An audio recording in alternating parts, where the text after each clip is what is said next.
Oremos, querido Deus, eterno Pai que está nos céus. Louvamos e bendizemos o seu nome, porque o Senhor é maravilhoso.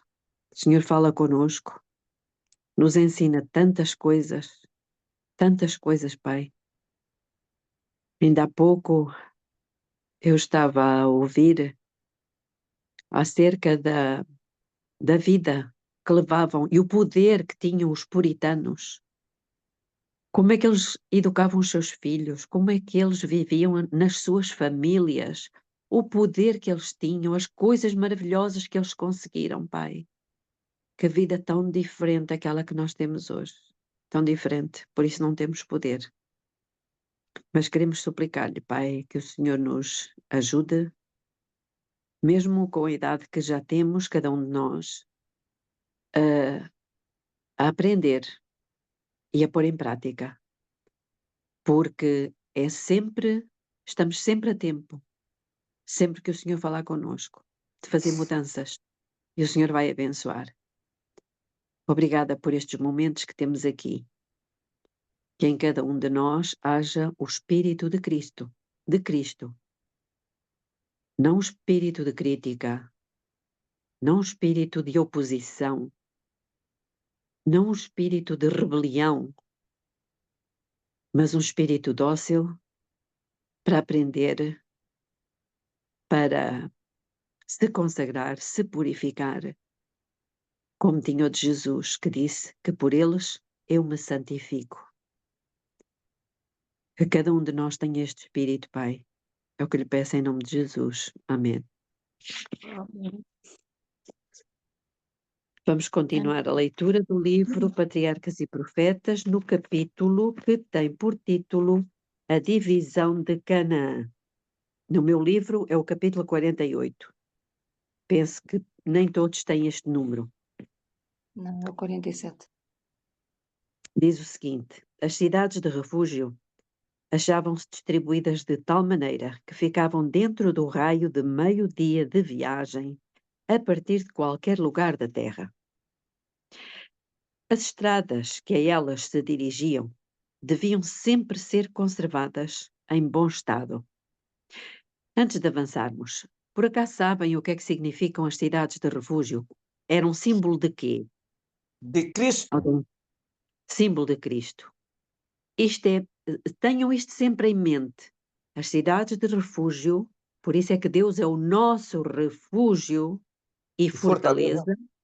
Exatamente. Tenham sempre em mente que o que estivermos a ler aqui era um ensinamento que Deus estava a dar, não é? Didático, profundamente didático, acerca de quem era Cristo, para que é que ele serve, o que é que ele faz. Então, as estradas que a elas se dirigiam deviam sempre ser conservadas em bom estado. Ao longo de todo o caminho, deviam ser erigidos postes com sinais, trazendo em caracteres claros e flagrantes a palavra refúgio. Irmãos, é isto que nós temos que fazer com as outras pessoas.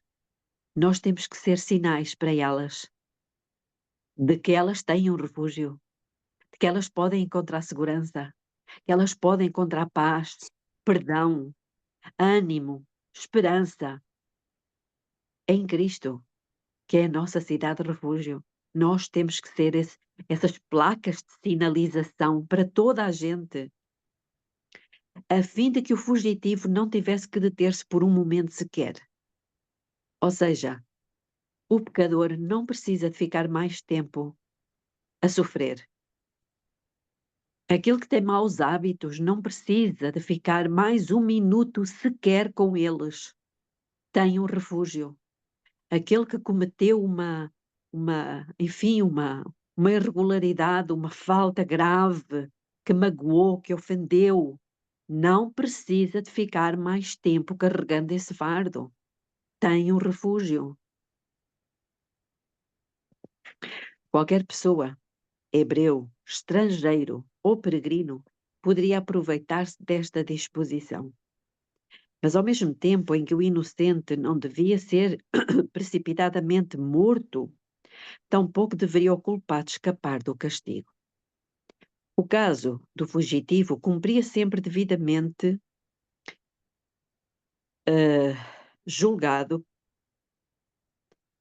cumpria ser devidamente julgado pelas autoridades competentes. E unicamente quando se verificasse não ter o fugitivo culpa de assassínio voluntário, devia ele ser protegido na cidade de refúgio. O que era culpado era entregue ao vingador. E aqueles que tinham direito à proteção apenas a poderiam receber sob condição de ficar dentro do refúgio indicado. Ou seja, eles só estavam seguros se estivessem dentro da cidade de refúgio, até que o caso fosse julgado, até que se comprovasse que realmente não tinham cometido aquela morte, aquele assassinato, de forma voluntária, mas sem querer. Se alguém andasse fora dos limites prescritos e fosse encontrado pelo vingador do sangue, a sua vida pagaria a pena do seu desrespeito à disposição do Senhor. Por ocasião da morte do sumo sacerdote, entretanto, todos os que haviam buscado abrigo nas cidades de refúgio ficavam em liberdade para voltar às suas possessões. No processo de assassínio, o acusado não devia ser condenado pelo depoimento de uma testemunha, mesmo que as evidências circunstanciais fossem fortes contra ele. A instrução do Senhor era: todo aquele que ferir alguma pessoa conforme ao dito das testemunhas, matarão o homicida, mas uma só testemunha não testemunhará contra alguém para que morra. Números 35, 30. Portanto, não podia ser apenas uma testemunha. Tinha que ser mais do que uma, pela boca de 2 ou 3 testemunhas. Foi Cristo que deu a Moisés aquelas determinações para Israel. E quando ele esteve em pessoa com os seus discípulos na terra, ao ensinar-lhes como tratar os que erram, repetiu o grande ensinador a lição de que o testemunho de um só homem não pode livrar ou condenar. As ideias e oposições de um homem não devem resolver questões controvertidas. Em todos estes assuntos, 2 ou mais devem estar associados e juntos arrostar a responsabilidade para que pela boca de 2 ou 3 testemunhas toda a palavra seja confirmada. Mateus 18:16. Se aquele que era julgado por motivo de assassínio se verificava culpado, nenhuma expiação ou resgate o poderia livrar. Quem derramar o sangue do homem, pelo homem, o seu sangue será derramado.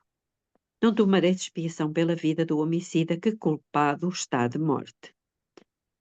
Mas certamente morrerá. Tirá-lo-ás do meu altar para que morra. Foi a ordem de Deus.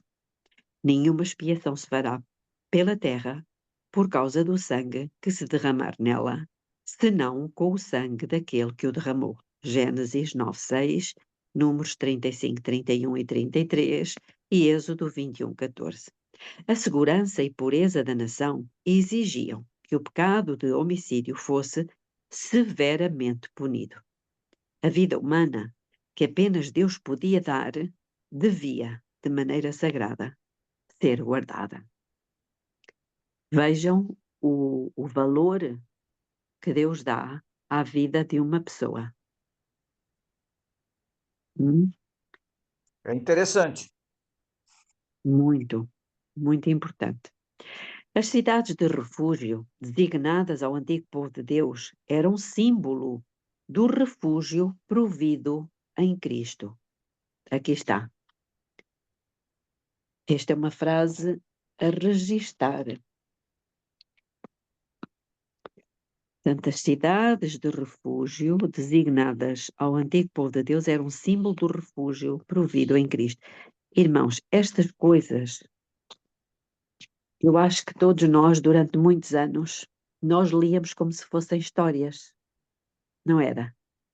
Como se fossem coisas lá do antigo Israel, leis que Deus foi dando, enfim, coisas que era para eles. E durante muitos anos, talvez, alguns dos que estão aqui não conseguiam perceber o significado de todas estas coisas. Mas não é verdade? Eu falo por mim. Mas, e por isso é que muitas vezes nós contamos histórias às crianças e ficamos por ali mesmo, só para elas ficarem mais conhecedoras de mais uma história. E não alcançamos o objetivo. E nos tornamos anões espirituais. E fazemos das nossas crianças, eu nem sei o quê, não é? E está aqui tudo. Está aqui tudo, a lição espiritual de cada uma destas histórias, porque todas elas são uma lição espiritual. Nós acabamos por perder. O mesmo Salvador misericordioso que designara aquelas cidades temporais de refúgio proveu, pelo derramamento do seu próprio sangue aos transgressores da lei de Deus, um retiro seguro, aonde podem eles fugir em busca de garantia contra a segunda morte. É um refúgio contra a segunda morte. Nenhuma força pode tirar das suas mãos as almas que a ele recorrem em busca de perdão.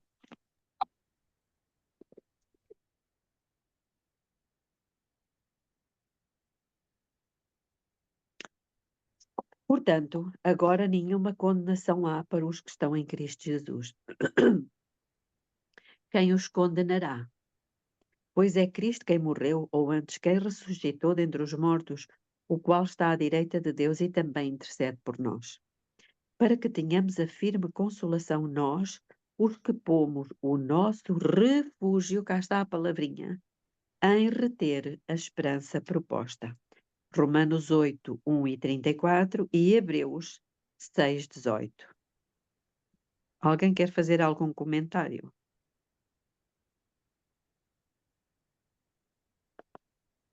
Aquele que fugia para a cidade de refúgio não se podia demorar. Família e emprego atrás ficavam. Não havia tempo para dizer adeus aos queridos. A sua vida estava em jogo. E todos os outros interesses deviam ser sacrificados a um único propósito: chegar ao lugar de segurança. O cansaço era esquecido, desatendidas as dificuldades.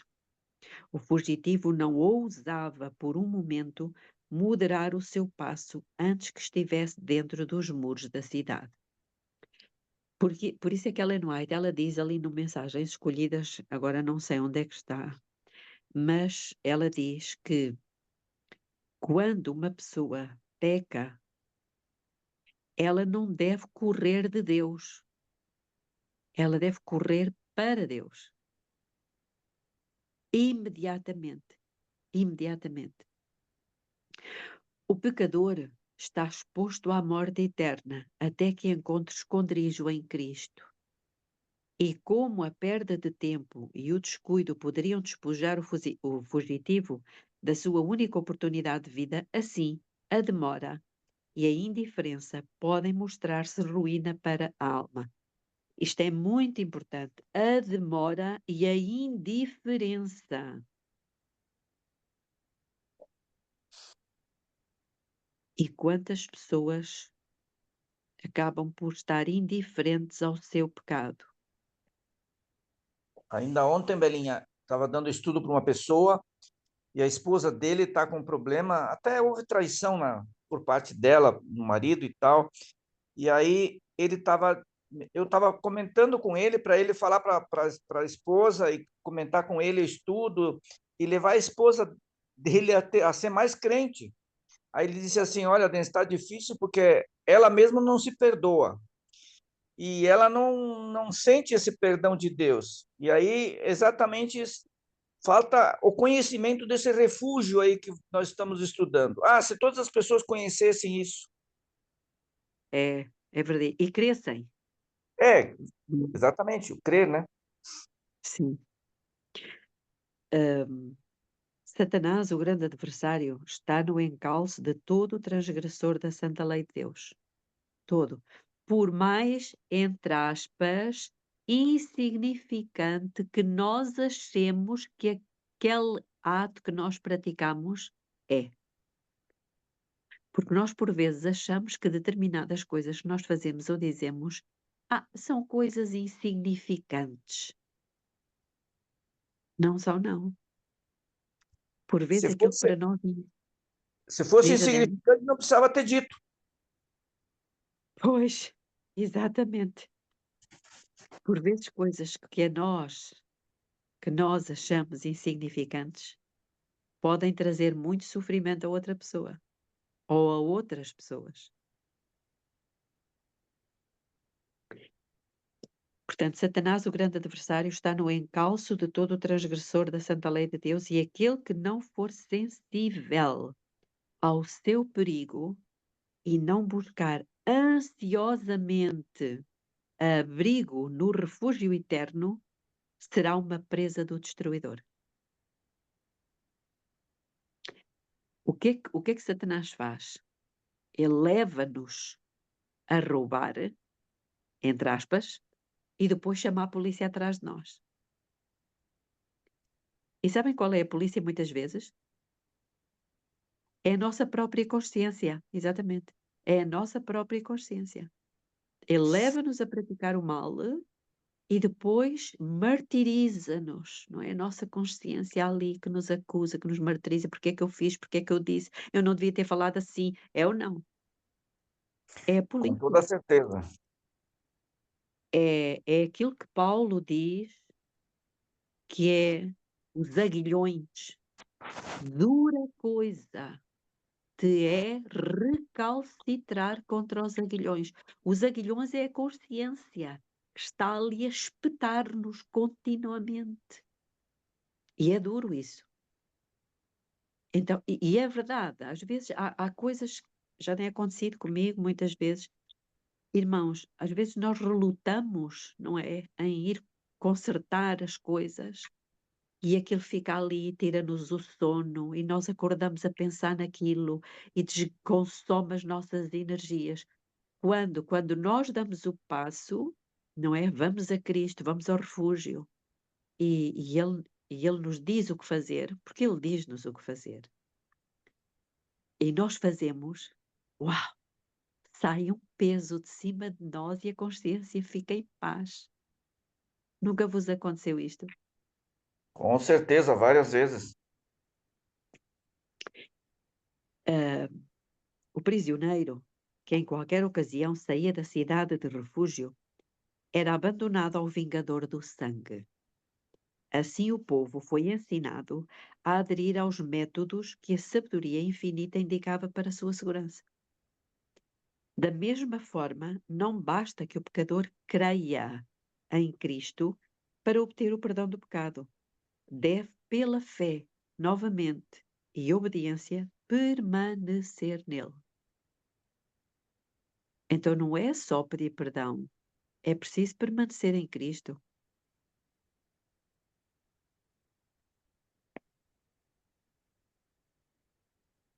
Eu ontem ou anteontem estava a ouvir uma música, um hino, já nem sei qual é, mas que dizia permanece em mim, permanece em mim. Está tudo errado. Não é Cristo que tem que permanecer em mim, eu é que tenho que permanecer nele. Já repararam? Já repararam como É, isto está tudo errado? Olha a estão invertendo subtileza. tudo. A subtileza. Permanece em mim. Quem não está atento acha que aquilo está correto. E cantarola essas músicas. E Olha canta, o canta, grave.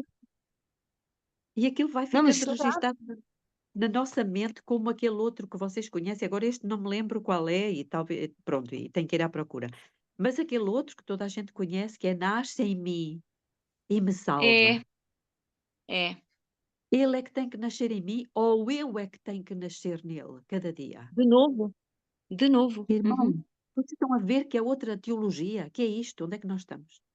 Se nós não estamos atentos, irmãos, se nós não estamos aqui a mergulhar na palavra, o inimigo nos põe uma casca de banana. Mas olha a sabedoria, Belinha. Olha que sabedoria nos próprios hinos, uma palavrinha mudada ou duas e já estamos completamente errados. Por acaso, eu ontem disse ao meu marido, quando estava a ouvir aquele hino, eu disse: Olha lá, então ele é que tem que permanecer em mim, quando a Bíblia diz: Se vocês permanecerem em mim e as minhas palavras permanecerem em vocês, É uma que Deus nos sutileza dê, enganosa. é, que Deus nos dê colírio, irmãos, que Deus nos dê colírio. Nós precisamos de colírio. Estão a perceber porque é que o colírio é importante? Não podemos mais cantar isso.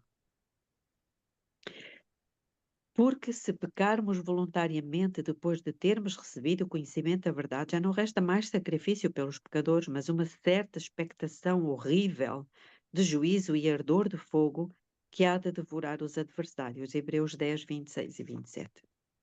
Duas das tribos de Israel, Gade e Ruben, com meia tribo de Manassés, haviam recebido a sua herança antes de atravessarem o Jordão. Para um povo pastoril, os vastos planaltos e ricas florestas de Gileade e Bazã, oferecendo extensas terras de pastagem para os seus rebanhos e gado, tinham atrações que se não encontravam na própria Canaã. E as 2,5 tribos, desejando fixar-se ali, comprometeram-se a fornecer a sua proporção de homens armados para acompanharem os seus irmãos através do Jordão e participar das suas batalhas até que entrassem também para a sua herança. Percebem? Então, como eles ficaram de alguma forma favorecidos, eles comprometeram-se, não é? Foi assim o acordo feito, a fornecer mais soldados, mais homens, para ajudar os seus irmãos a combater as suas próprias a conquistar as suas próprias terras. Percebem?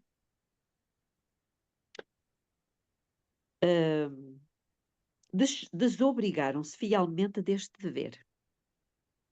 Quando as 10 tribos entraram em Canaã, 40.000 dos filhos de Ruben e os filhos de Gad e a meia tribo de Manassés, armados, passaram adiante do Senhor para batalha às campinas de Jericó, Josué 4, 12 e 13.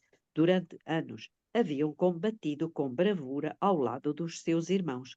Chegado era agora o tempo para virem à terra da sua posse, visto como se uniram com os seus irmãos nos conflitos, partilharam dos despojos e voltaram com grandes riquezas e com muitíssimo gado, com prata e com ouro, e com metal e com ferro, e com muitíssimos vestidos, coisas que deviam repartir com os que tinham ficado, com as famílias e rebanhos. Josué 22. Deviam agora morar distante do santuário do Senhor, e foi com o coração apreensivo que Josué assistiu à sua partida, sabendo quão fortes seriam as tentações em sua vida isolada e errante para caírem nos costumes das tribos gentílicas que habitavam nas suas fronteiras. Enquanto a mente de Josué e as de outros chefes ainda estavam oprimidos com pressentimentos acerbos, notícias estranhas lhe chegavam. Além do Jordão, próximo do lugar da passagem miraculosa de Israel pelo rio, as 2,5 tribos haviam erigido um grande altar semelhante ao altar dos holocaustos de Siló. A lei de Deus proibia, sob pena de morte, o estabelecimento de outro culto, afora o que se efetuava no santuário. Se tal era o objetivo daquele altar, desviaria ele o povo da verdadeira fé, caso fosse permitida a sua permanência. Os representantes do povo, reunidos em Siló, e no calor da sua excitação e indignação, propuseram fazer guerra imediata aos transgressores. Pela influência dos mais cautelosos, foi, entretanto, decidido enviar, primeiramente, uma delegação para obter das 2,5 tribos a explicação da sua conduta. Escolheram-se 10 príncipes, sendo um de cada tribo. À sua frente achava-se Finéias, que se distinguira por seu zelo nos acontecimentos de Peor. As 2,5 tribos haviam estado em falta, cometendo um ato que dava lugar a tão graves suspeitas, sem que dessem explicação para tal. Os embaixadores, tomando como coisa certa que seus irmãos estavam em culpa, a eles se dirigiram com ásperas censuras. Isto é algo importante. Eles logo à partida começaram com ásperas censuras. Acusaram-nos de rebelar-se contra o Senhor e mandaram que se lembrassem como juízos haviam sobrevindo, no caso, a Israel por se unir a Baal-Peor.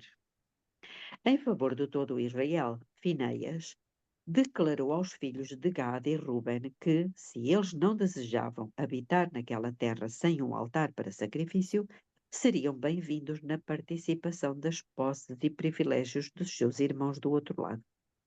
Em resposta, os acusados explicaram que o seu altar não se destinava a sacrifícios, mas simplesmente a ser uma testemunha de que, embora separados pelo rio, eram eles da mesma fé que os seus irmãos de Canaã.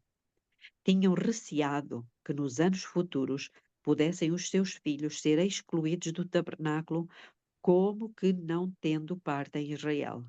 Então, esse altar erigido segundo o modelo do altar do Senhor em Siló seria uma testemunha de que os seus construtores eram também adoradores do Deus vivo. Estão a ver o que é que faz a precipitação? As palavras precipitadas? É.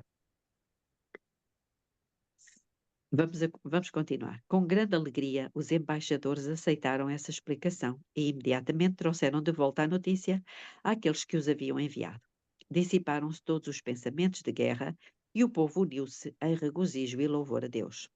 Os filhos de Gad e Ruben puseram agora em seu altar uma inscrição indicando o propósito pelo qual foi o mesmo erigido e disseram, para que seja testemunha entre nós que o Senhor é Deus. Assim se esforçaram por evitar equívocos futuros e remover o que pudesse ser causa de tentação. Mas eu quero aqui salientar, irmãos, eles não precisavam de ter feito aquilo, de ter se dirigido a eles com ásperas censuras, nem os terem acusado de eles de rebelião, antes mesmo de os ouvirem. Portanto, É que as aparências, do mal, Belinha, elas sempre suscitam essas coisas. é verdade, mas eu falo para mim, eu preciso ter mesmo muito cuidado. Eu não posso fazer considerações, julgamentos precipitados, antes mesmo de ouvir, porque quantas vezes a coisa parece ser de uma forma, quando na realidade não é. Parece ter aparência de mal e afinal não é.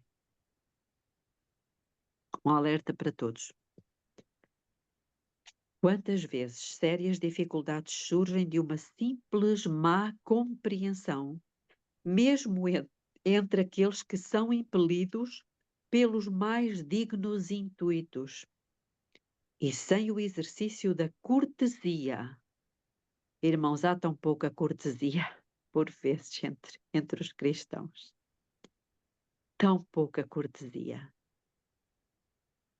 Tantas vezes as pessoas são tão brutas, não é? Tão agressivas.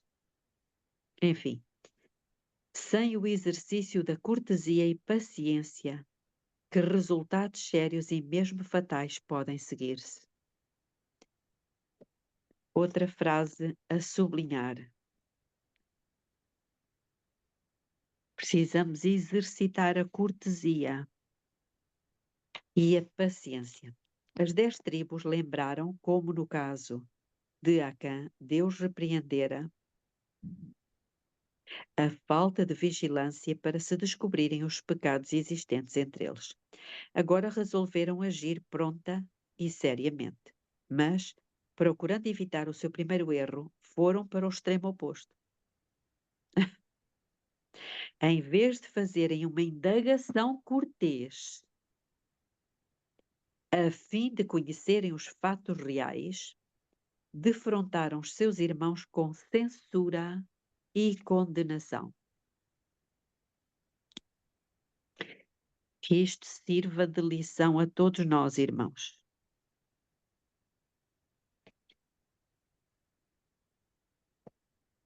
houvessem os homens de Gade e Ruben retorquido no mesmo espírito, exatamente, a guerra teria sido o resultado.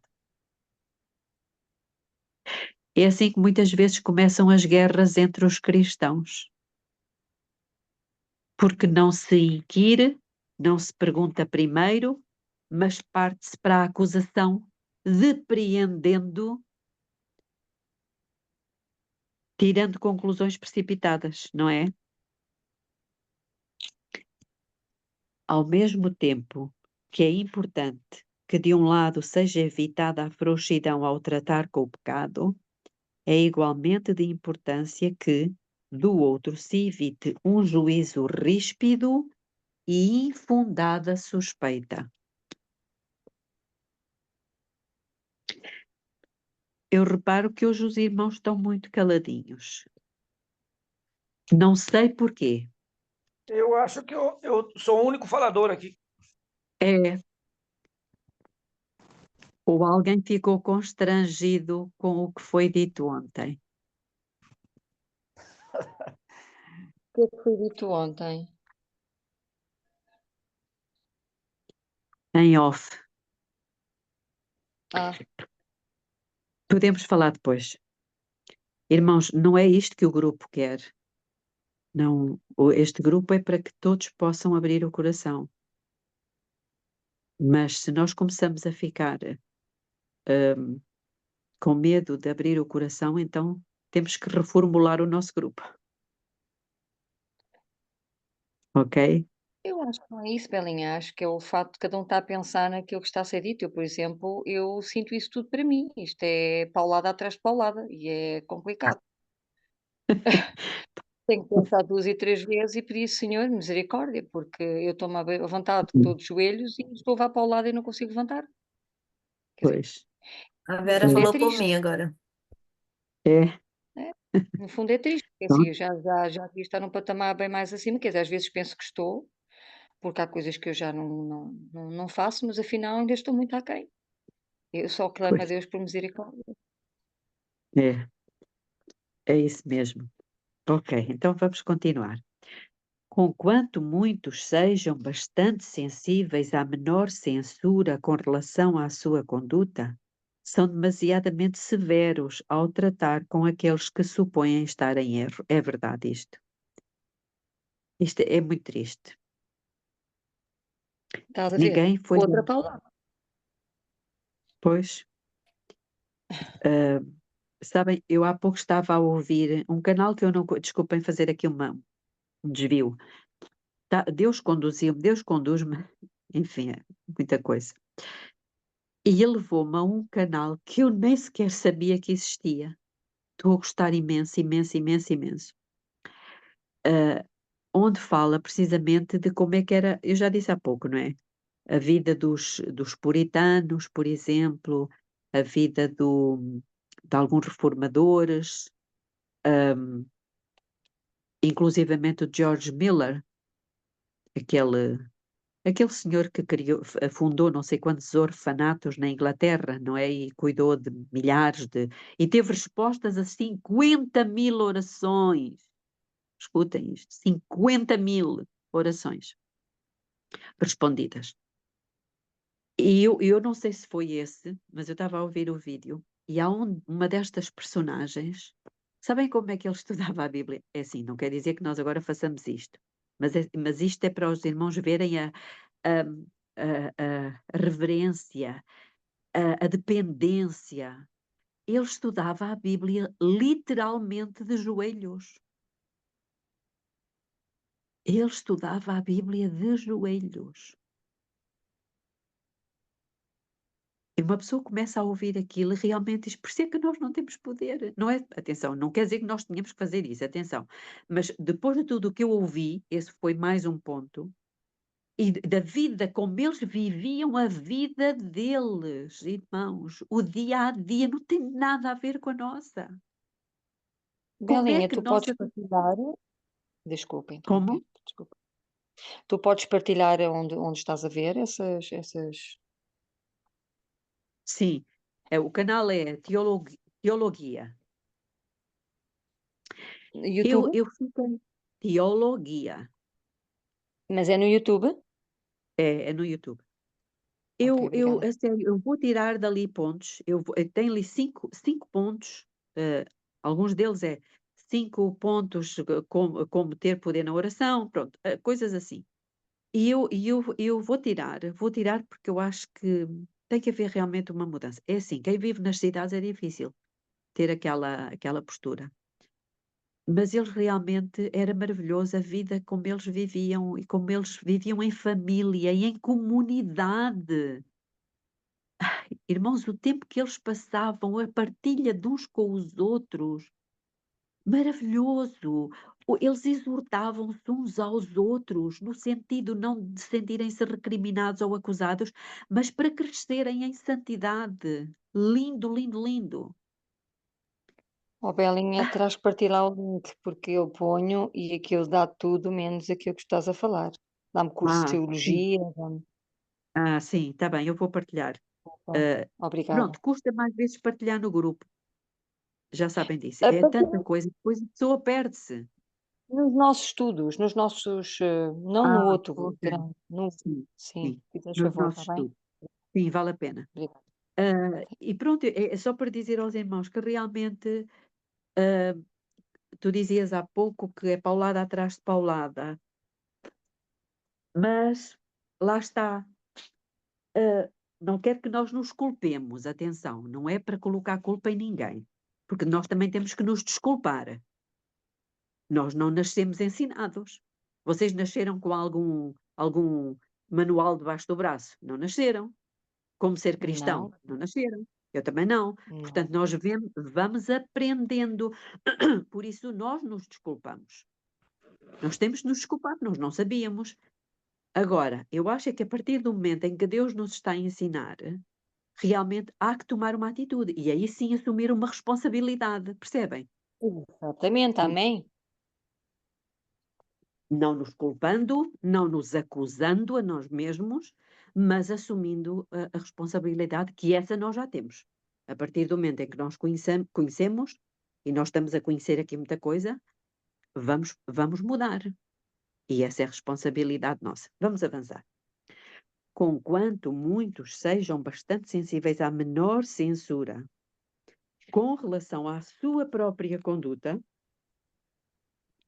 são demasiadamente severos ao tratar com aqueles que supõem estar em erro. Ninguém foi jamais recuperado de uma situação errônea pela censura, exprobração. Que isto fique bem claro aqui. Ninguém foi jamais recuperado de uma situação errônea pela censura ou exprobração. Mas Belinha, muito, sim, aqui no meu diz censura e acusação. é a mesma coisa. Não é, Obrigada. É, para mim, pelo menos, para o meu vocabulário, fica mais claro. sim, sim, tens razão. O meu é muito antigo, Ah, então vamos lá. Mas muitos são assim mais repelidos do caminho direito e levados a endurecer o coração contra a convicção. Essa O parte, Belinha, espírito, sim, essa parte que tu está lendo aí, que ninguém vai ser recuperado pela censura ou pela acusação, está em Patriarcas e Profetas? está assim. Qual é? Tu- eu te Depois eu passo quero ver depois. essa. Tá bom, Lira? Já está perto do fim do capítulo, a divisão de Canaã. Tá bom. Um espírito de bondade, uma conduta cortês, paciente, podem salvar os que erram e cobrir uma multidão de pecados. Irmãos, eu sei que talvez a maior parte de nós, digo eu, não é? Não foi educado com esta cortesia, não é? Com esta bondade.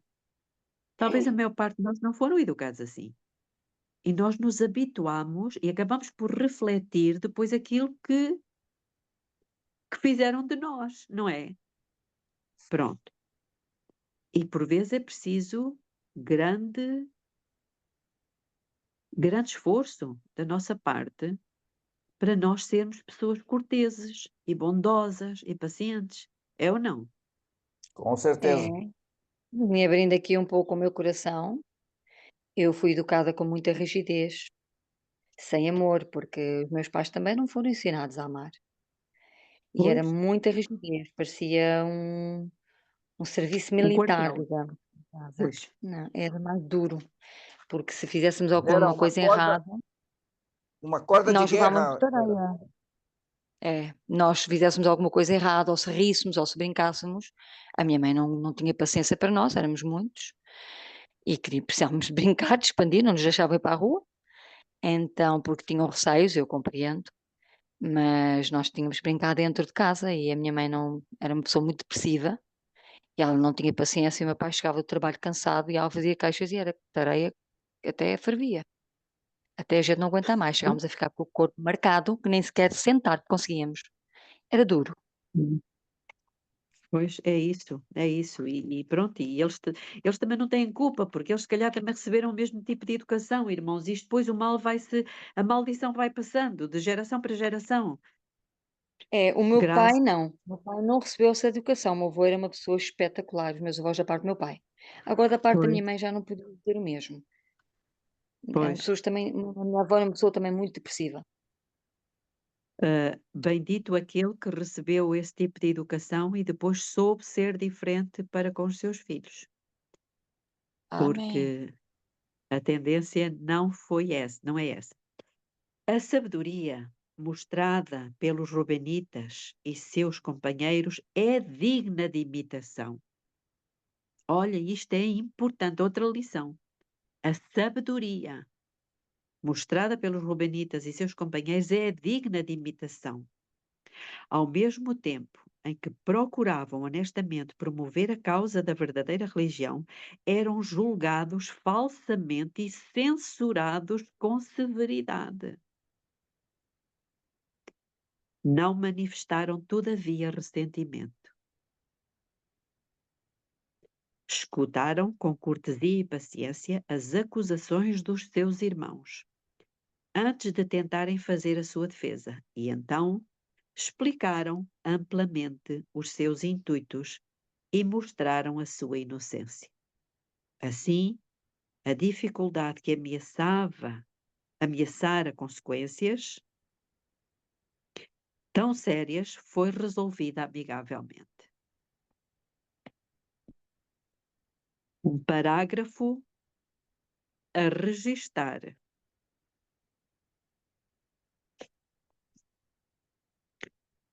Eles estavam com o Espírito de Cristo. Exatamente, sem dúvida. Viu, Belinha? Aqueles que queriam acusar estavam com o espírito, vamos dizer assim, agressivo, um espírito praticamente de Satanás, e os que estavam sendo acusados estavam com o espírito correto. Veja como é que às vezes as coisas são. Exatamente, é isso mesmo. Porque não é fácil ser acusado de uma coisa que não completamente diferente daquela que era a nossa intenção. Eu digo-vos, só de joelhos, só Cristo para modificar o nosso temperamento. Não há outra, não há outra hipótese. Por isso é que, à medida que nós, como a Vera dizia, paulada atrás de paulada, é, é dobrarmos os nossos joelhos, cairmos aos pés de Cristo e dizermos: Senhor, só o Senhor pode transformar isto que está aqui.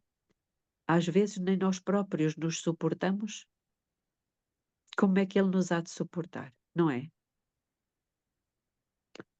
Mesmo sob uma acusação falsa, aqueles que estão com a razão podem estar calmos e ponderados. Deus está a par de tudo o que é mal compreendido e mal interpretado pelos homens, e podemos com segurança deixar o nosso caso em suas mãos. Tão certamente reivindicará ele a causa dos que nele põem a sua confiança, como investigou o crime de Acã. Aqueles que são compelidos pelo Espírito de Cristo possuirão a caridade que é longânima e benévola. É vontade de Deus que a união e o amor fraternal existam entre o seu povo. A oração de Cristo, precisamente antes da sua crucifixão, foi para que os seus discípulos fossem um como ele é um com o Pai, a fim de que o mundo pudesse crer que Deus o enviara. Essa oração, muito tocante e maravilhosa, atravessa os séculos, até mesmo aos nossos dias, pois as suas palavras foram: não rogo somente por estes, mas também por aqueles que pela sua palavra hão de crer em mim. João 17:20. Conquanto não devamos sacrificar um único princípio da verdade, deve ser nosso constante objetivo atingir este estado de unidade.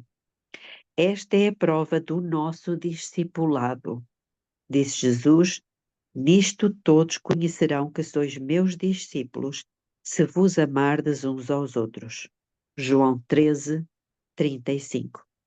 Irmãos, as pessoas não vão crer que nós somos discípulos de Jesus por conhecermos muitas profecias, por sabermos muitos textos da Bíblia de cor, por falarmos muito bem. Não. Mas, como diz aqui, por nos amarmos uns aos outros. O mundo precisa de ver, uau, como eles se amam uns aos outros. Mesmo cometendo erros, eles conseguem amar-se uns aos outros.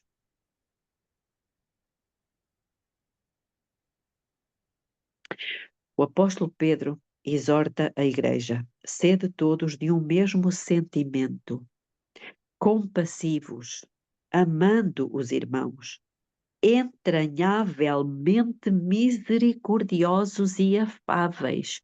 Este entranhavelmente é ser misericordiosos e afáveis até às entranhas. Isto só Deus pode fazer. Por isso é que eu tenho que orar a cada instante. Só Ele pode fazer isto. Não tornando mal por mal ou injúria por injúria, antes, pelo contrário, bem dizendo, sabendo que para isto fostes chamados, para que por herança alcanceis a bênção. 1 Pedro 3, 8 e 9. Oremos. Querido Deus e eterno Pai que está nos céus, aqui estamos, Senhor, cabeça baixa, arrependidos, por tantas vezes termos sido tão dessemelhantes de Jesus Cristo, mas também convictos de que nós não temos poder para mudar, mas o Senhor tem. Por isso, Pai, precisamos nascer de novo cada dia, deixar a mentira, deixar a agressividade, a acusação, o julgar precipitadamente, tantas coisas, Pai. Eu suplico, pelos méritos do sangue puro do nosso Senhor Jesus Cristo, que o Senhor nos permita nascer de novo, hoje, para que sejamos novas criaturas, um com Cristo. É o que eu lhe peço em nome de Jesus. Amém. Amém.